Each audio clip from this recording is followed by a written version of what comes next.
కుంభం వారికి గనక చూసుకున్నట్లయితే మీకు ఈ మార్చి మాసం మొత్తము కూడా రాశిలో కుజుడు రాహు ఉంటున్నాడు, కానీ 15 రోజులు రవి ఉంటాడు అక్కడ. మరియు రాశిలో ఉన్నటువంటి బుధుడు వక్రిస్తున్నాడు. 2వ స్థానంలో శని శుక్రుడు ఉంటూ 15వ తేదీ నుంచి శనిని కంబస్ట్ చేసుకుంటున్నాడు రవి. ఇక పంచమ గురువు, సప్తమంలో కేతువు, 6వ స్థానంలో చంద్రుడు ఈ నెల నుంచి ప్రారంభమవుతూ ఈ గ్రహస్థితి వల్ల మీకు కలిగే ఫలితాలు ఏమిటి, ఏ దేవత ఆరాధన చేయాలి, ఎటువంటి విషయాల పట్ల మీరు చాలా జాగ్రత్తగా ఉండాలి అనేటువంటి అంశాలు చెప్తుంది నేనైనప్పటికీ చెప్పిస్తుంది సాక్షాత్ లలిత అమ్మవారిగా భావిస్తూ ఆ అమ్మవారి యొక్క అనుగ్రహం పరిపూర్ణంగా కలగాలని స్ఫూర్తిగా కోరుకుంటూ మనం ఇక్కడ గమనించినట్లయితే మీకు ఎప్పుడైతే ఈ కాంబినేషన్స్ అంటే రాశిలో కుజుడు రాహు ఉన్నాడో ఇది కొంచెం అగ్రెసివ్, అంటే తెలియని ఒక్కోసారి చూడ మనకి బాడీకి కొంచెం ఏదో మంటగా ఉండడము, కొంచెం అగ్రెసివ్ నేచర్ పెరగడము, తక్కువ బీపీ ఉన్న వాళ్ళు కూడా కొంచెం బీపీ లెవెల్స్ పెరగడం ఇస్తూ ఉంటుంది. కాబట్టి ఈ యొక్క విషయంలో కంట్రోల్గా ఉండాలి, అంటే కోపాన్ని కంట్రోల్ చేసుకోవాలి, అర్థం చేసుకోవాలి సిచ్యువేషన్స్ని. కొంచెం బీపీ ఎక్కువగా ఉందనుకునేటువంటి వాళ్ళు దానికి సంబంధించిన ట్యాబ్లెట్స్ వాడడమో లేకపోతే దానికి సంబంధించిన ఫుడ్ మార్చుకోవడమో కొన్ని థెరపీస్ చేసుకోవడమో చేస్తూ ఉండండి. అయితే 2వ స్థానంలో శని ఉంటూ ఏలినాటి శని నడుస్తున్న మీకు శుక్రుడు వచ్చి ఎప్పుడైతే చేరాడో కొంత ఫైనాన్షియల్గా చాలా మట్టుకు బాగుంటుంది చెప్పాలంటే. కాకపోతే ఎప్పుడైతే 2లో ఉండేటువంటి శని దగ్గరికి రవి వస్తున్నాడో ఇది ధన సంబంధించిన విషయంలో ఎవరికైనా డబ్బులు ఇవ్వడం కానీ ఏదైనా ఇన్వెస్ట్మెంట్స్ చేయడం వల్ల 15వ తేదీ నుంచి నెల ఆఖరి వరకు కూడా మార్చి మాసంలో మీరు ఇన్వెస్ట్మెంట్స్ మనీ మ్యాటర్స్ విషయంలో చాలా కేర్గా ఉండండి. ఎందుకంటే ఇక్కడ మీరు ఇచ్చేటువంటి ధనం ఏదైతే ఉందో అనవసరంగా అది ఇరుక్కోవడం జరుగుతూ ఉంటుంది ఇన్వెస్ట్మెంట్ చేయడం వల్ల, ఎవరికైనా ఇవ్వడం ద్వారా, గుర్తుపెట్టుకోండి.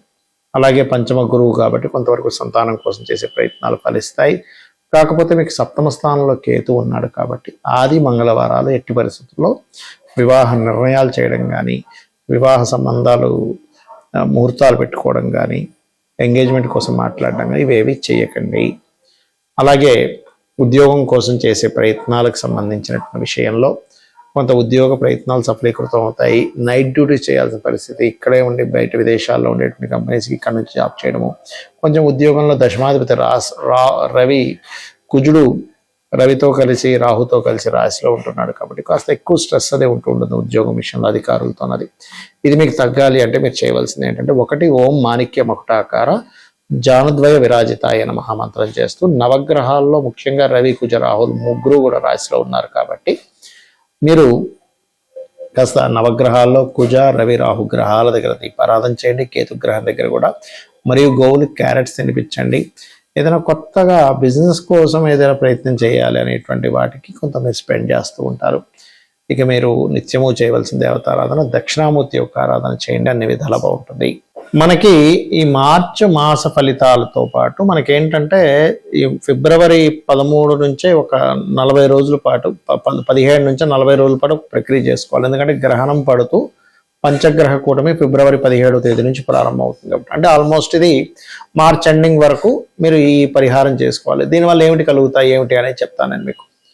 మొట్టమొదటిగా మనం ఇంకొక విషయం ఏంటంటే 17, 18, 19 తేదీలు కామాఖ్య శక్తిపీఠంలో గణపతి లలిత హోమము, నవగ్రహ హోమము, చండీ హోమాలు జరుగుతున్నాయి. మీరు ఎవరైనా పార్టిసిపేట్ చేయాలనుకునేవారు పార్టిసిపేట్ చేయొచ్చు, రైట్. అయితే ఈ 40 రోజులు చేసేటువంటి ప్రక్రియ గురించి నేను మీకు వివరిస్తాను. ఏమిటది అంటే ఈ 40 రోజుల పాటు అంటే పంచగ్రహ కూటమి ఎప్పుడైతే 17వ తేదీ ఏర్పడుతుందో అక్కడి నుంచి ఒక 40 days ఆఫ్ టైము పర్టికులర్గా మీరు ఒక దీక్షలాగా తీసుకొని కనుక చేసినట్లయితే మీ యొక్క జీవితంలో ఏదైతే ఇబ్బందులు ఉన్నాయో ఆ ఇబ్బందులు ఖచ్చితంగా నెరవేరుతాయి, అంటే క్లియర్ అయిపోతాయి చెప్పాలంటే. మీరు అనుకున్న సంకల్పం నెరవేరుతుంది, మీ యొక్క ఇబ్బందులన్నీ కూడా క్లియర్ అయిపోవడం జరుగుతూ ఉంటుంది. అయితే ఎవరికైనా చూడండి, నేను రాజకీయంగా బాగా కలిసి రావాలి, చేసేటువంటి ఉద్యోగంలో ప్రమోషన్స్ రావాలి అని అనుకున్నప్పుడు రవిగ్రహం ముందు నిత్యము ఆదిత్య హృదయం చేస్తూ అర్ఘ్యం వదలండి. ఇది రెగ్యులర్గా మీకు కనుక అలవాటైతే లైఫ్లో చాలా మంచి ఆరోగ్యము, మంచి కీర్తి కూడా లభిస్తుంది, గుర్తుపెట్టుకోండి. అలా కాదండి, నాకు మానసిక స్ట్రెస్ ఎక్కువగా ఉంది, మానసికంగా ఎప్పుడు ఏదో ఒక ఇబ్బంది వస్తూ ఉంది, నాకు చాలా ఇబ్బంది పడుతున్నాను మానసిక స్ట్రెస్ వల్ల అని అనుకుంటే కనుక మీరు చేయవలసింది ఏమిటి అంటే పర్టికులర్గా మీరు బియ్యము వీలున్నప్పుడు అలా దానం ఇవ్వడం, లేనట్లయితే 40 రోజుల పాటు మెడిటేషన్ చేస్తూ, ఏది ఫిబ్రవరి 17వ తేదీ నుంచి 41 డేస్ 41 డేస్ చేయండి. మళ్ళీ ఎందుకు చేస్తూ మీరు శివాలయంలో, ఏదైనా మీకు దగ్గరలో ఉండే శివాలయంలో ఒక 1/2 లీటర్ పాలు అభిషేకానికి ఇస్తూ, ఒక రోజుకి ఒక్క మనిషికి సరిపోయేంత భోజనం పెట్టుకొని తీసుకెళ్ళి బయట ఉండేటువంటి కొంతమంది అనాథలు ఉంటారు, అన్నం కోసం అలమటిస్తుంటారు, వాళ్ళకి ఇవ్వండి. ఇది చంద్ర సంబంధించిన దోషాలను తీసేస్తుంది. దీనివల్ల ఆయుష్ పెరుగుతుంది, మెంటల్లీ డిప్రెస్ ఉండేటువంటివి క్లియర్ అవ్వడం జరుగుతుంది. ఎందుకంటే పంచగ్రహ కూటమి గ్రహణము అమావాస్య రోజు నుంచి ఇది ప్రారంభించినప్పుడు ఖచ్చితంగా అవుతాయి. అయితే ఈ అమావాస్య నాడు మీరు ఏం చేస్తారంటే 17వ తేదీ ఫిబ్రవరి, అంటే మనకు ముందే పడిపోతాయి ఈ వీడియోలు, మార్చి ఫలితాలు ముందే పడతాయి కాబట్టి ముందే చెప్తున్నాను. అమావాస్య నాడు ఏంటంటే మీరు స్వయం పాకం ఇవ్వండి, గుర్తుపెట్టుకోండి. అలాగే మరొక విషయం ఏంటంటే, కొంతమందికి గొడవలు అవుతూ ఉంటాయి, మాటికి ఏదో గొడవ అవుతూ ఉంటుంది. అలాంటి వారు ఓం స్కందాయ నమః అనే మంత్రాన్ని ఈ 40 డేస్ 17వ తేదీ నుంచి 40 డేస్ చేయండి, 41 డేస్.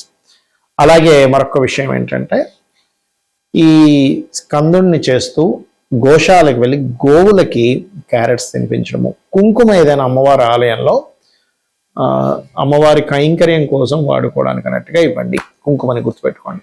ఇంకా అదేవిధంగా కొంతమందికి వ్యాపారంలో ఇబ్బంది రావడము, లేకపోతే రిలేషన్స్లో ఇబ్బంది రావడము, అదేవిధంగా కొంతమంది పిల్లలకైతే చదువులో ఏదో డిస్టర్బెన్సెస్ రావడం జరుగుతుంటుంది. అలాంటప్పుడు మీరు ఏం చేస్తారంటే, గోవులకి 40 డేస్ కూడా గోంగూర తినిపించడము, విష్ణు సహస్రనామాలు 40 డేస్ రెగ్యులర్గా వినండి. మీకు చదవడం వస్తే చదవండి, బట్ వినండి. ఇది కనుక చేసినట్లయితే ఖచ్చితంగా మీకు బాగుంటుంది. ఈ 40 డేస్ బుధగ్రహం దగ్గర దీపారాధన చేయండి.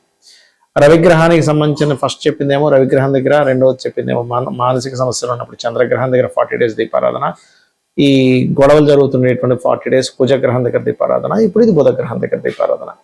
ఇక కొంతమందికి సరైనటువంటి గైడింగ్ దొరకటం లేదు, సరైన గురువు దొరకట్లేదు, లేకపోతే సంతానానికి సంబంధించిన ఇబ్బందులు ఉన్నాయి. అలాంటప్పుడు ఈ 40 డేస్ కూడా మీరు ఏం చేస్తారంటే, గురుగ్రహం దగ్గర దీపారాధన చేస్తూ గోవులకి అరటికాయలు తినిపిస్తూ ఓం ద్రాం దత్తాత్రేయాయ నమః అనే మంత్రం చేయండి, లేదా జయ గురుదత్త, శ్రీ గురుదత్త కూడా చేసుకోవచ్చు.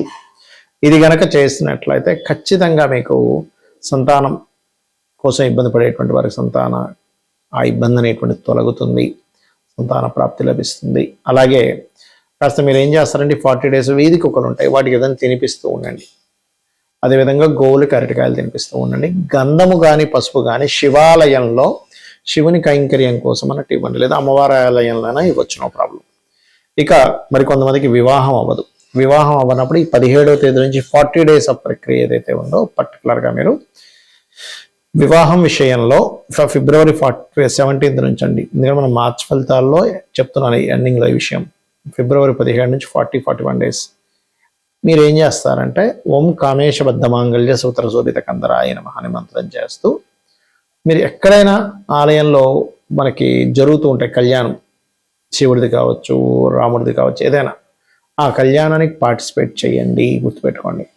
అలాగే మరొక విషయం ఏంటంటే, ఇక్కడ మీరు ఈ శుక్ర సంబంధించిన దోషం పోవడం తీపి చపాతీలు అంటారు, ఆ తీపి చపాతీలని గోవులకు తినిపించండి. ఇక అందరికీ భయపడేటువంటిది కర్మకారకుడైన శని, కానీ భయపడాల్సిన పని లేదు. ఆయన పని ఏంటంటే కర్మనిస్తూ ఉంటాడు అంతే. అయితే ఎవరికైనా ఏళ్ళనాటి శని నడుస్తుంది, లేకపోతే శని మహాదశ నడుస్తుంది, సాటర్న్ వల్ల ఇబ్బంది పడుతున్నాం, అనారోగ్య బాధలు, ముఖ్యంగా అనారోగ్య బాధలు ఉండేటువంటి వారు 40 రోజులు గోవుకి బెల్లం తినిపించి ఓం అనాకలిత సాదృశ్య చుబుక శ్రీ విరాజితాయ నమః అని చెప్పి చేసుకున్నట్లయితే శని యొక్క ప్రభావం మీకు కొంతవరకు వెసులుబాటు కలిగిస్తుంది. మరియు దీంతో పాటు మీరు ఓం సర్వవ్యాధి ప్రశమని సర్వమృత్యు నివారిణి అగ్రగణ్య అచింత్య రూప కలికల్మషనాశిని నమః చేసుకోండి. ఇక రాహుకేతు దోషాలు ఉన్నాయి, అప్పుడు ఏం చేయాలి అన్నప్పుడు ఇది నేను చెప్పేది ఏదైనా సరే మీరు ఖచ్చితంగా రోజు ఆ గ్రహం దగ్గర, శనికి సంబంధించింది అయితే శని గ్రహం దగ్గర, శుక్రకి సంబంధించిన శుక్రగ్రహం దగ్గర, గురువు అయితే గురు గ్రహం దగ్గర దీపారాధన చేయాలి 40 డేస్. రాహుకేతువులు అయితే, రాహు అంటే మాయ, ఏదో అయిపోతుంది అనేటువంటి భయం ఉండేటువంటి వారు దుర్గాష్టోత్తరం చదువుకోవాలి. కేతువు అయితే ప్రతిదీ ఆటంకం జరుగుతుంది అన్నప్పుడు కేతు ప్రభావం ఉందని, అప్పుడు గణపతి యొక్క స్తోత్రం రోజు చేసుకుని ఓం గం గణాధిపతి నమః అనుకోండి. మరి స్త్రీలు 40 రోజులు కంటిన్యూ చేయలేరు కదా, అప్పుడు ఎలాగా అంటే 20 5 రోజులు అలా చేసి మళ్ళీ గ్యాప్ ఇచ్చి మిగిలింది 5 రోజులు గ్యాప్ ఇచ్చిన తర్వాత చేసుకోవచ్చు. ఎటువంటి దోషము లేదు. ఇది ఇలా చేయండి. ఖచ్చితంగా మీకు ఈ పంచగ్రహ కూటం వల్ల కలిగేటువంటి ఫలితాలు ఖచ్చితంగా వస్తాయి. మీరు ఎవరైనా ఆ కామాఖ్యలో పార్టిసిపేట్ చేయాలనుకుంటే కింద ఇచ్చిన నెంబర్కి మీ గోత్రము, మీ పేరు పంపించినట్లయితే వివరాలు పంపించడం జరుగుతుంది. శ్రీమాత్రే నమః.